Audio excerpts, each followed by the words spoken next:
A gente começa com a notícia urgente. O ministro Flávio Dino mandou bloquear 119 milhões de reais do presidente do PL, Valdemar Costa Neto, por um suposto esquema de desvio de emendas. Essa medida foi justificada por investigações da Polícia Federal que apontam um esquema de peculato. Pois é, Rafael. Segundo a decisão, mesmo sem ter um mandato parlamentar, Valdemar teria controlado e direcionado verbas públicas de emendas de comissão e também verbas de emendas da mesa diretora. Isso para atender a interesses supostamente privados. E ele fala em peculato e desvio porque isso acontece quando um servidor, por exemplo, manipula destinação de um recurso, por exemplo, por conta da influência de uma terceira pessoa, que não está no exercício legítimo desse cargo. Uma das servidoras, a Mariângela Fialek, conhecida como Tuca, que já foi alvo, inclusive, de outra operação, envolvendo também o desvio de emendas, seria a responsável pela organização e também pelo encaminhamento dessas emendas. A gente tem, eu vou inclusive pedir para a produção espelhar aqui no nosso telão, um trecho dessa decisão que descreve a participação dela. Vamos conferir aqui. O ministro Flávio Dino, ele fala o seguinte...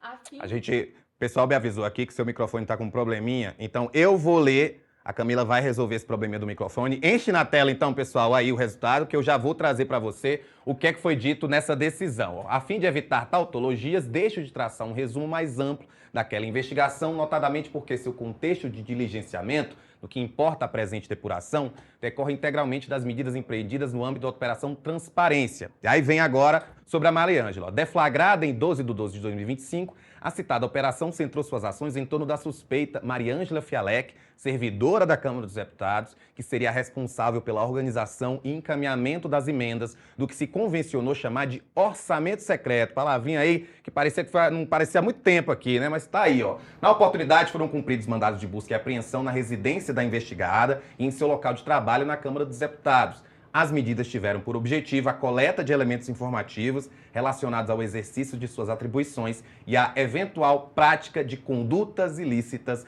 no âmbito da Casa Legislativa. Camila, essa apuração é um desdobramento da Operação Transparência. Essa aqui revelou, a partir de análise de dados telefônicos, e que apura justamente isso, que o Valdemar Costa Neto teria usado servidores da Câmara para operacionalizar uma destinação dos recursos. Essa decisão também menciona que ele seria o quê? O vetor de definição e remanejo desse esquema. Vamos então ver mais um trecho do documento. Coloca na tela, pessoal, e já enche para o pessoal em casa ver. Vamos lá? É isso aqui já? Qual, Camila? Qual a parte aí que a gente vai trazer agora nesse sentido? Tá aqui, ó. No caso analisado, um não parlamentar, ex-deputado cassado, presidente de uma importante sigla no Congresso, dispõe dos serviços de Mariângela Fialek e de outros servidores da Câmara dos Deputados para destinar recursos conforme seus interesses em sintomas inequívocos do cometimento dos crimes de peculato. A extração e análise de dados do aparelho de Mariângela Fialek indicam a existência de um arranjo decisório paralelo para a destinação de verbas públicas, no qual Valdemar Costa Neto, presidente do PL, mas desprovido de mandato, aparece como vetor de definição e remanejamento dessas emendas.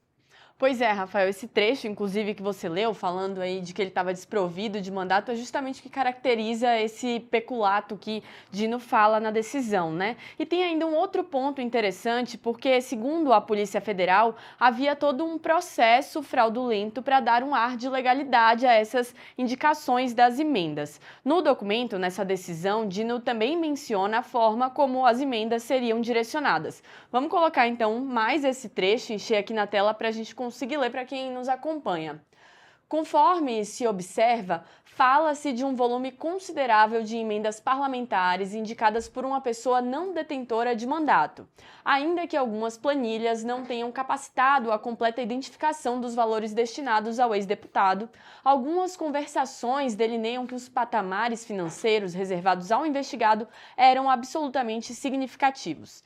Entretanto, até para consolidar a objetividade dessas medidas, as emendas identificadas como desviadas estão elencadas e detalhadas em tópico a seguir. Aí ele destrincha um pouco mais isso, né? Uma decisão bastante longa, mas ele traz todos esses trechos. Como sempre é nas decisões do STF, inclusive a gente tem mais um pedacinho dessa decisão, Camila. Ela informa o seguinte, que o material apreendido ainda está em análise, mas já há achados consolidados. Conversava mais cedo com o Reinaldo Azevedo a respeito dessa decisão do ministro Dino e não chega com tanta surpresa, não necessariamente em relação a Valdemar Costa Neto, mas você que está todo dia no Congresso Nacional sabe que esse direcionamento de emendas tem sido uma questão há muito tempo, mesmo antes do governo Lula, já com o governo de Jair Bolsonaro.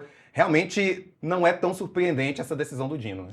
Pois é, Rafael, é mais um desdobramento dessa questão das emendas, né? As emendas parlamentares. A gente viu nos últimos anos um grande número de decisões, inclusive do próprio ministro Flávio Dino, nos meses anteriores, a gente vinha vendo ele decidindo sobre essas questões. Ele obrigou o Congresso Nacional, inclusive também o Executivo, em conjunto, né, a darem mais transparência, rastreabilidade para essas emendas, mas a gente vê, como você falou, não é uma grande surpresa. É mais um desdobramento do fato de essas emendas não terem tanta transparência para a população, para quem faz esse trabalho de conferir, né, para onde está indo esse dinheiro, para onde eles estão sendo direcionados esses recursos. O Brasil está refém dessas emendas. É óbvio que ninguém aqui está dizendo que deputados e senadores não possam direcionar emendas, não possam, né, trabalhar pelos seus currais eleitorais. Isso é parte da política, mas eu acho que nós, como eleitores, sempre queremos mais e mais transparência. E eu acho que dentro desse contexto está a decisão do ministro Flávio Dino. De fato, como você falou, né, ele vem há muito tempo trabalhando